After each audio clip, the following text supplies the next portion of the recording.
In March 2014, I nearly died. I hiked up to the temple atop Mount Omine, one of the most sacred mountains in Nara, to pray for the healthy birth of my second daughter. On my descent, I slipped and fell in the deep snow. Far from the trail, I became lost. I survived in the mountains for 7 days. Miraculously, on the 7th day, I clawed my way back up to the snowy peak and found a path down to the village where my pregnant wife and 3-year-old daughter were waiting. So I'm really happy to be participating in this Teacher's Journey conference. And the reason I wanted to participate was because I have a story to tell. And it starts out pretty dramatic with me being in the mountains and nearly losing my life. But obviously I'm here today. And so I wanted to share my story for a couple of reasons. One, I survived and I learned a lot of things from that experience about life, about my purpose, you know, what is the meaning of even being here? And secondly, it's really helped me to become a better teacher. So I've used this experience to help me get to know my students, to bond with them and to motivate them. And I would really like to, first of all, share my story with you because I think it's a pretty great story. But secondly, show you how this story has helped me become a better teacher. And hopefully, if you're watching this, maybe you can pick up something and it might help you along your teacher's path as well. Not only for teachers, but for everyone. I just want to say, when you face death, when you get that close, it might be cliche, but it makes you really think about what life means. And you know, sometimes we go through our day-to-day and we feel tired, exhausted, we don't know what we're doing, we feel fed up, frustrated, and especially in the current times with the pandemic. But after having that experience, it's like every day is meaningful. Just being here is a special thing. And I hope after watching this video, you can feel that. And when you go back into your classrooms or wherever you go, you'll feel a little bit more excited and able to appreciate just being here, because just being alive is already meaning in itself. So thanks for watching this video, and I hope you enjoy it.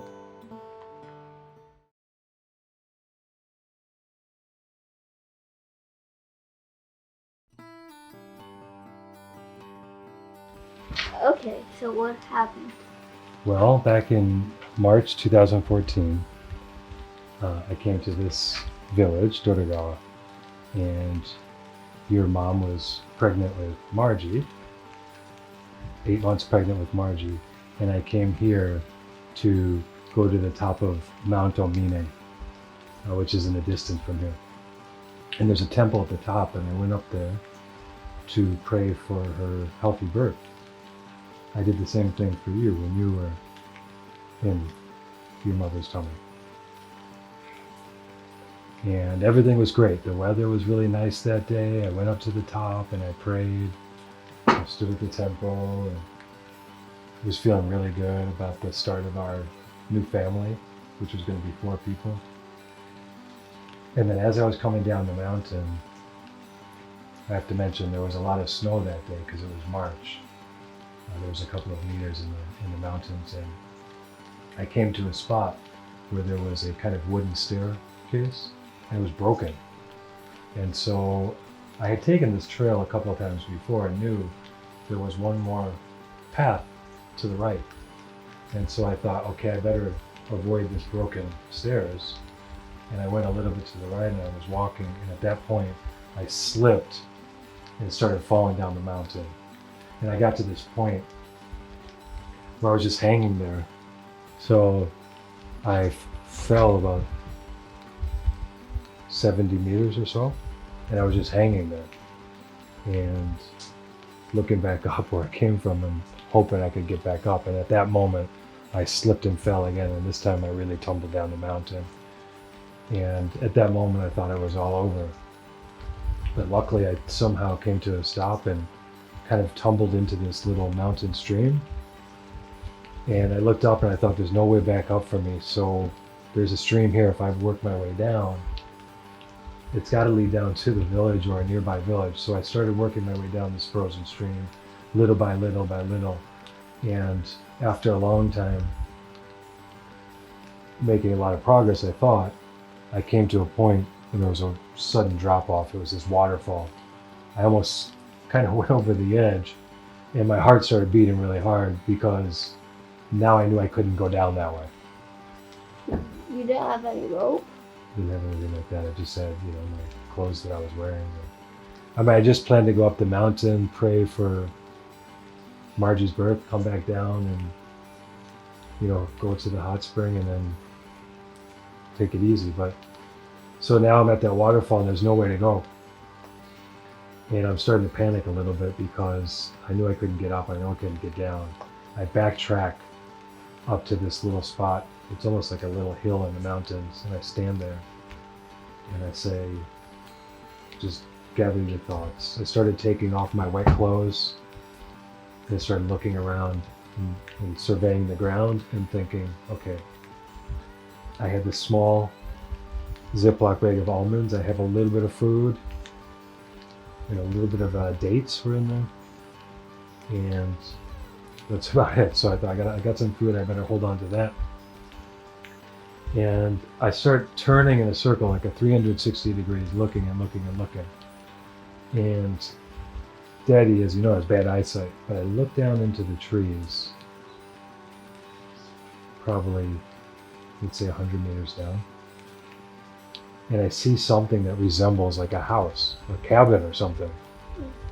And my heart starts beating a little faster, like, oh wait, maybe somebody's in there. And I mean, it's crazy to think because this is the middle of nowhere and deep in the mountains.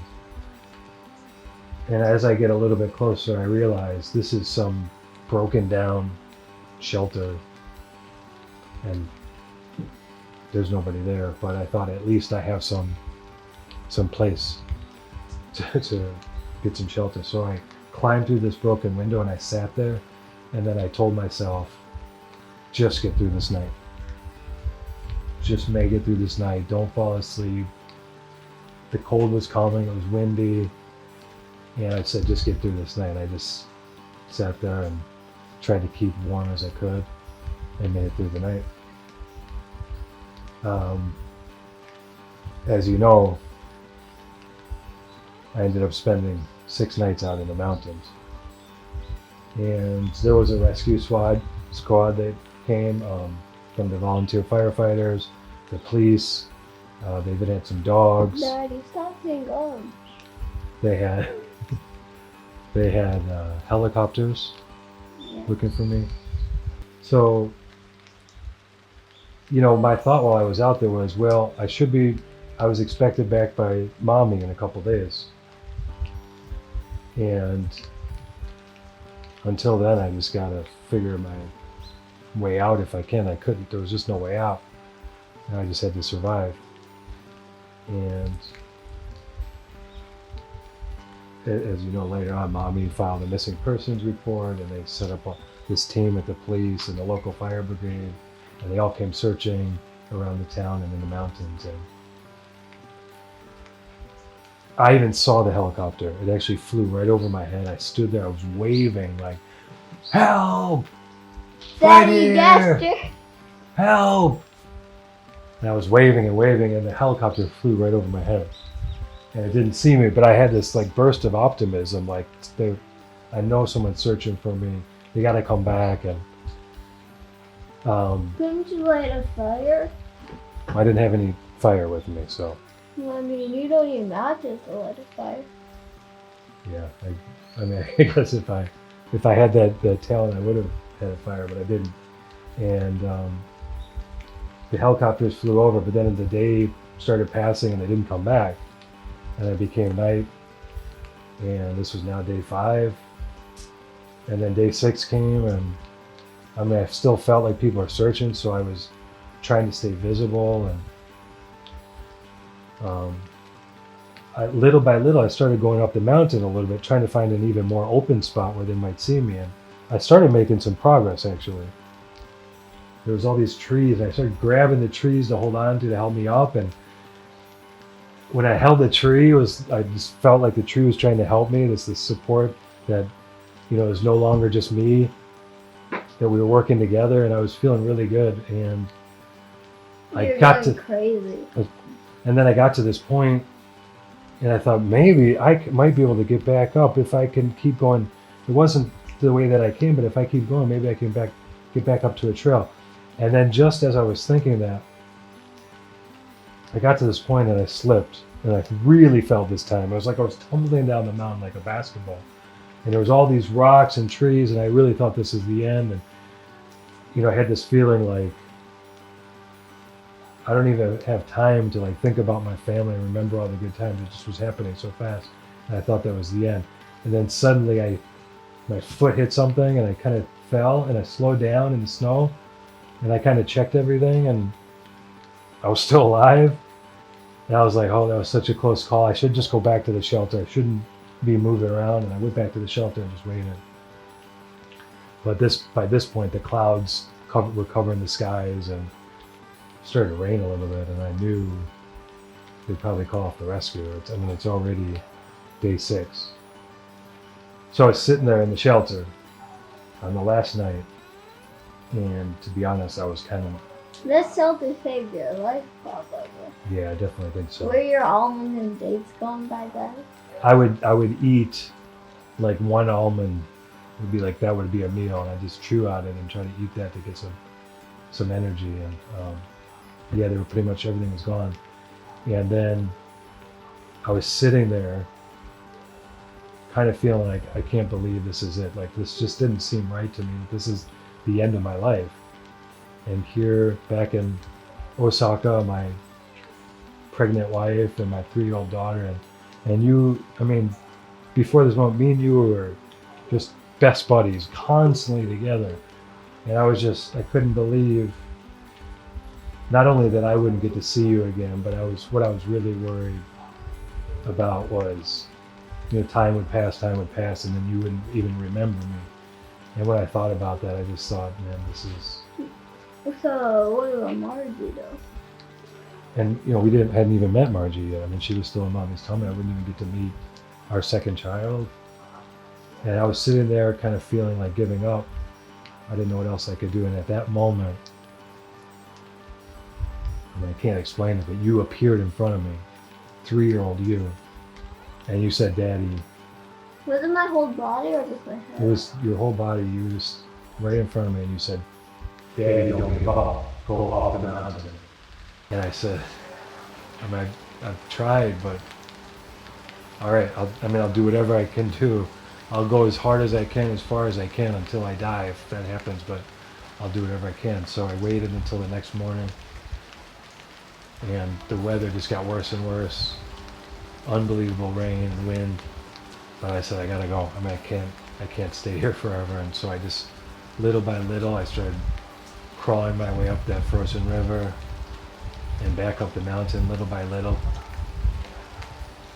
And then finally I got to this point, and I saw something that looked like a viewpoint of some sort. There was like a little wooden deck, and I couldn't believe it. Like, that's got to be something up in the mountain.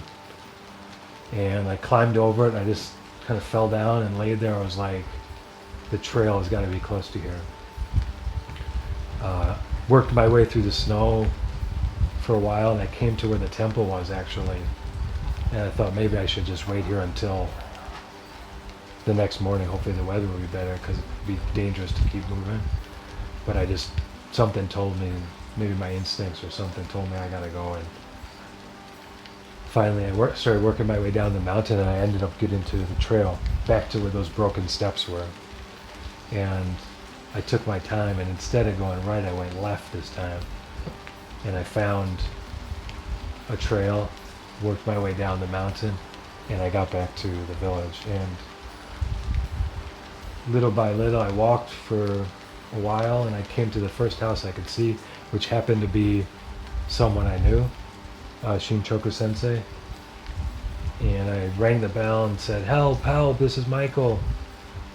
They opened the door, they couldn't believe it. I mean, someone must have contacted them to tell them that I was missing. I fell in the entrance and they picked me up and they carried me into the bathroom, and they have one of those communal baths, one of those big baths, and they stripped off my clothes, and these 4 men carried me and set me into the bath. And they were worried my frostbitten hands were going to get injured in the really hot water. So they actually held those out of the water in these little lukewarm basins. And there we are, all completely naked, as you know, you go into the hot spring. And I hadn't said a word, I was just in shock. And then it hit me, like, this is like humanity. These people, I don't even really know these people, and they're helping me. And I just started crying like I never cried before in my life. It was like a cry you hear from a baby. And I just was it was like I kind of understood everything at that moment. And then they helped me get my clothes back on, and the policeman came and brought me to the hotel. And there I was reunited with you and Mommy, and I hugged you guys. And I mean, you saw Daddy was crying. There's a picture where you're kind of patting me on the shoulder like, Daddy, it's okay. And me and Mommy are embracing and crying, and then me and Mommy stood there. And it was the craziest thing, because your mom held me and she said to me, and I hadn't even spoken yet, I was just still speechless, which is surprising, right? Because Daddy is never speechless, I'm always talking. And she grabbed me and said, I knew you would never give up. I knew you would get back to your family. I knew you were a great man. I knew how much you love us. And the thing about it was, these were the things I was actually saying in the mountains.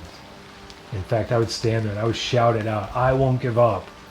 I will get back to my family. And then they put us in the ambulance. You stayed with Grandma, and we went to the hospital, and Mommy was with me, and we just had this great talk. And you know what I realized from all that experience, I already figured it out, was, you know, my life had a purpose, and it wasn't my time to go. I had something to do. And I really felt the meaning of my life was to be with my family. Yeah. So do you remember that time at all? I remember you wouldn't let me stay in the hospital. That's right. And then I was in the hospital for a week, recovering.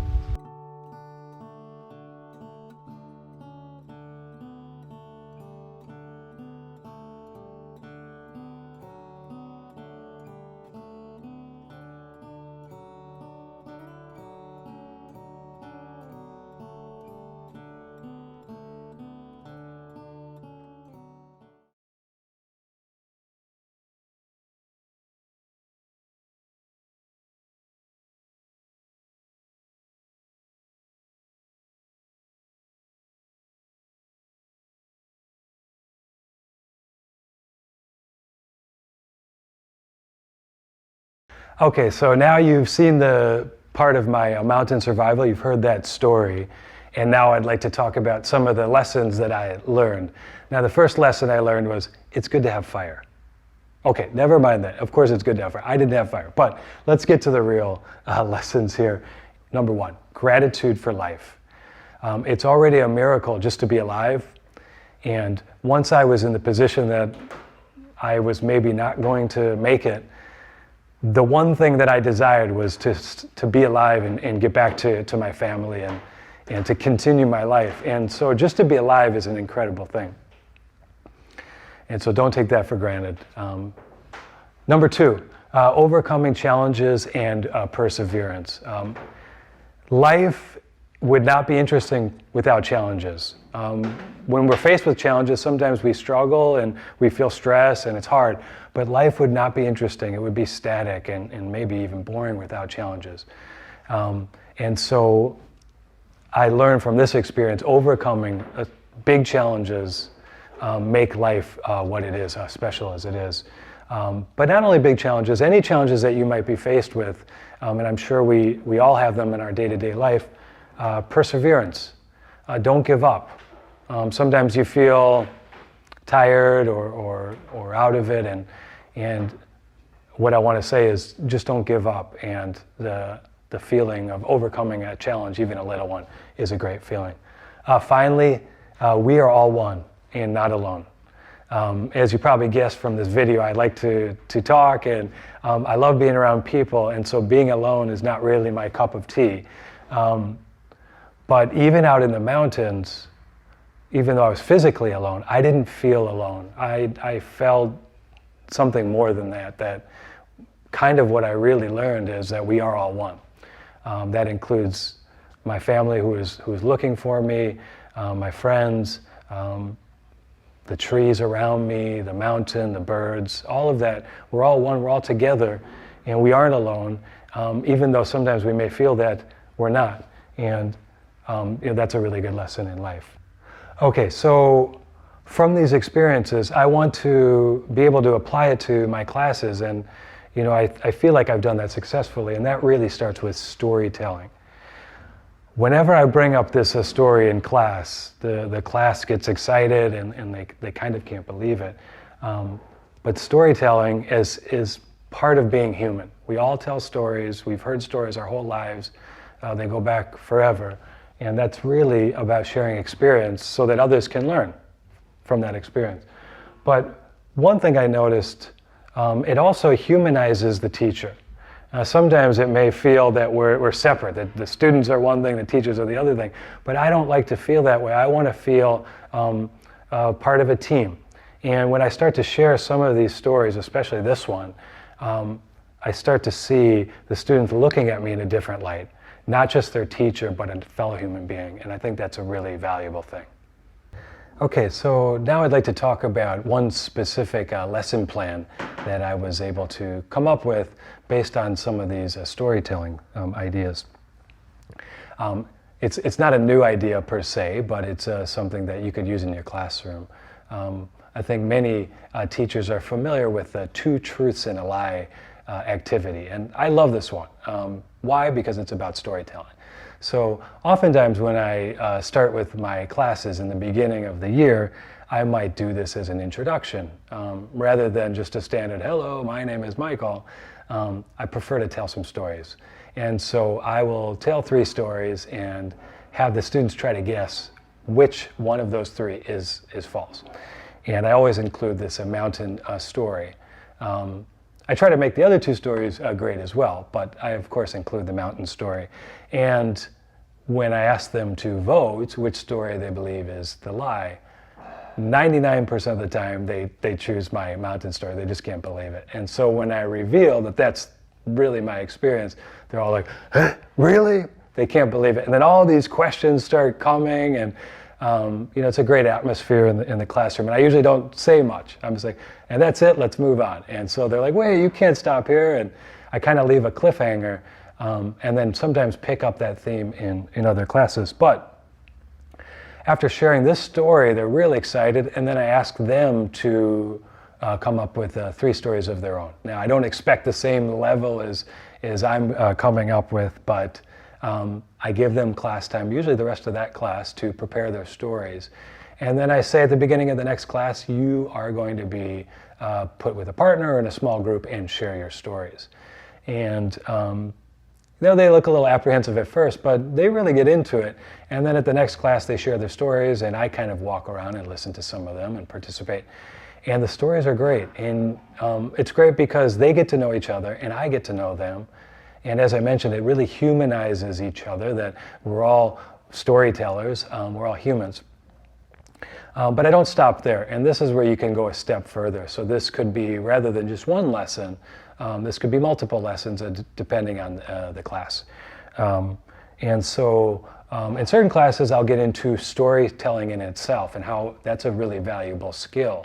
And so rather than just doing it as an activity, they can carry these stories throughout their lives, because as I mentioned, that's what life is about, storytelling. So what I'll often do is have them practice the stories, because really, to make a good story, you need to practice. And so in the class, we'll do practice, we'll do rehearsals, And then I'll give them a chance to try to share their story in front of the whole class.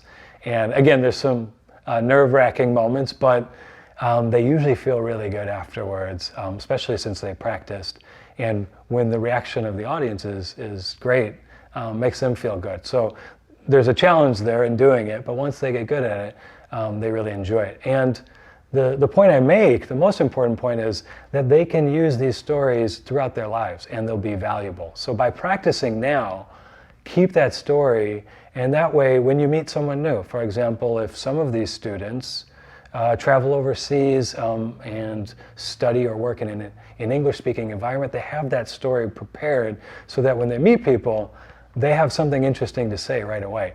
And it'll help with making friends, might even help in an interview, but it's also just really good practice in communication. So basically you start with 2 truths and a lie, which is a great kind of icebreaker at the beginning of a semester, but you could also make that into a project in itself as a storytelling theme project throughout a semester. The other thing I'd like to say about that, that's a very specific lesson. Another lesson I might use is a survival scenario, much like I faced myself. And I put them in a position where I give them the conditions. It could be like a snowy mountain like what I was in, and I give them a certain amount of items. And then in a small group, they're going to discuss what kind of items would be most important for their survival. So you could do survival-themed activities. And let me get to the last part. This is beyond the lesson, but the motivation of the students. And what I realized is by sharing these personal stories, especially about my survival experience, I open up to the students and I get to know them and they get to know me, and they feel more motivated to participate in the class because they see me as one of them. And they also notice, now that I've heard some of their stories, that I'm paying attention to them too. I always want to feel them to feel that they're part of the class, that I notice them. And by doing these activities, I've noticed their motivation increase, and they tend to put more into the class throughout the semester. And eventually, what I really tell them is that I'm the coach and they're the team, and I'm cheering for them, and I will the whole year. And by doing so, rather than them feeling that I'm just a teacher and they're the students, we're all together in this, that we can all overcome these challenges in the class and succeed. So in the end, I think storytelling is a fabulous thing for classes, and if you have a story to tell, I recommend sharing it with your students. It may be a great way to have a lesson or even really motivate them. So I hope that this video could also be an inspiration to anybody who watches and help you along your journey. Thanks a lot.